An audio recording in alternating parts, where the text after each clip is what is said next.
काबा पर हमला। Up to 500 militants attacked the Grand Mosque.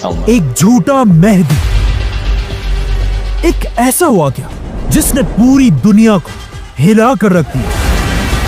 Shaking the Saudi regime to its core. लेकिन ये कोई पहली दफा नहीं था कि किसी ने काबा पर हमला किया हो। इससे पहले भी काबा पर कई हमले हो चुके हैं। और सबसे अजीब बात यह है कि काबा पर सबसे ज्यादा हमले मुसलमानों ने खुद किए हैं।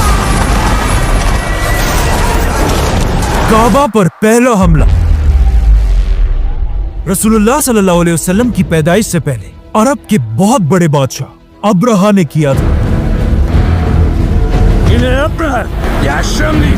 जो अपनी 60,000 की फौज लेकर काबा को गिराने के लिए मक्का की तरफ बढ़ रहा था। और अब्राहा के पास इस फौज में बड़े बड़े हाथी भी थे, जिसके बाद एक बहुत बड़े मिरेकल से अल्लाह ने अब्राहा की पूरी फौज को तबाह कर दिया।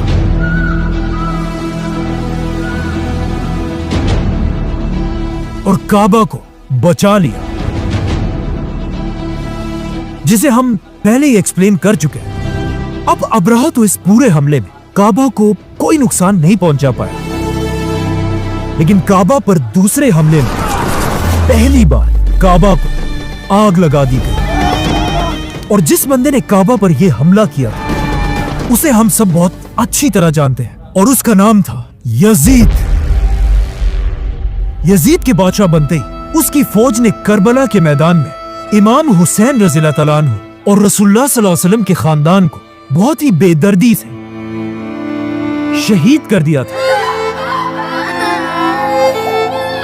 लेकिन करबला के वाकये के बाद भी यजीद रुका नहीं, क्योंकि जैसे ही लोगों को इमाम हुसैन रज़ियल्लाहु तआला अन्हु की शहादत का पता चलने लगा, लोग यजीद की बादशाहत के खिलाफ हर जगह खड़े होने लगे, जिसमें यजीद के खिलाफ सबसे बड़ी बगावत रसूलुल्लाह सल्लल्लाहु अलैहि वसल्लम के शहर मदीना में हुई। मदीना के लोग, जो ज्यादातर सहाबा और सहाबा की औलाद थे, उन्होंने करबला के वाकये के कुछ ही अरसे बाद मदीना में उमैया खानदान के हेडक्वार्टर पर हमला किया और वहां से जबरदस्ती सारे बनु उमैया के लोगों को बाहर निकाल दिया। लेकिन जैसे ही बनु उमैया के कैपिटल दमास्कस में बादशाह यजीद को इस बात का पता चला, तो उसने फौरन अपनी फौज को मदीना पर हमले के लिए रवाना किया। मदीना पर हमला करो। और उन्हें हुक्म दिया कि अगर 3 दिनों के अंदर अंदर मदीना के लोग मुझे अपना बादशाह ना माने, तो फिर मेरी तरफ से तुम्हें पूरी इजाजत है कि तुम मदीना के अंदर घुसकर वहां जिसे चाहे मार दो और मदीना के घरों को लूट लो। जैसे यजीद की फौज मदीना के पास पहुंची, वो ये देखकर हैरान रह गई कि मदीना वालों ने एक बार फिर मदीना के सामने वही खंदक दोबारा बनाई थी, जो इससे बहुत साल पहले रसूलुल्लाह सल्लल्लाहु अलैहि वसल्लम ने जंगे खंदक में बनाई थी। लेकिन वो खंदक काफिरों से बचने के लिए थी और ये मुसलमानों से। लेकिन इस बार यजीद की फौज से मदीना की खंदक मुसलमानों को नहीं बचा सकी, जिसके बाद यजीद की फौज ने मदीना में घुसकर 3 दिन तक सहाबा और उनके बेटों का कत्लेआम किया। और यजीद के हुक्म से मदीना में सहाबा के घरों को लूट लिया। और कुछ किताबों में तो यहां तक लिखा है कि यजीद की फौज ने मदीना में कुछ औरतों का रेप भी किया।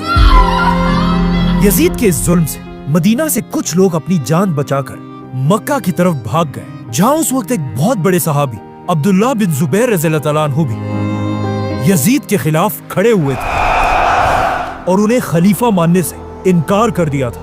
तो अब रसूलुल्लाह सल्लल्लाहु अलैहि वसल्लम के शहर मदीना को तबाह करने के बाद भी यजीद को कोई शर्म नहीं है और उसने दोबारा अपनी फौज को हुक्म दिया कि अब मदीना से मक्का की तरफ जाओ और वहां उस बड़े सहाबी अब्दुल्लाह बिन जुबैर को पकड़कर मार दो। लेकिन मक्का पर कब्जा करना कोई आसान काम नहीं था। मक्का में अब्दुल्लाह बिन जुबैर रज़ियल्लाहु अन्हु अपने साथियों के साथ मक्का को डिफेंड करने के लिए बहादुरी से खड़े थे। यजीद की फौज 40 दिन तक मक्का पर हमला करती रही, लेकिन आखिर उन्हें समझ आ गई कि हम तलवारों के साथ तो इनसे कभी नहीं जीत सकते, तो उन्होंने तलवारों को छोड़कर अपने तोपों। उम्मीद करता हूँ कि आपको वीडियो इन्फॉर्मेटिव लगा होगा, और अगर आप इस वीडियो के जो है दूसरे पार्ट देखना चाहते हैं तो आप हमारे चैनल का जो है विज़िट करें, क्योंकि आपको जो है वहाँ पर बहुत सारी नॉलेज मिलेगी। जो है चैनल को भी सब्सक्राइब करें, वीडियो को भी लाइक करें और वीडियो को शेयर करें अपने दोस्तों के साथ, क्योंकि हम इस चैनल पर जो है ऐसे एजुकेशनल वीडियोस हर रोज़ अपलोड करते रहते हैं। और चैनल को सब्सक्राइब करना मत भूलिएगा और वीडियो को आखिर तक देखें। अल्लाह हाफिज़।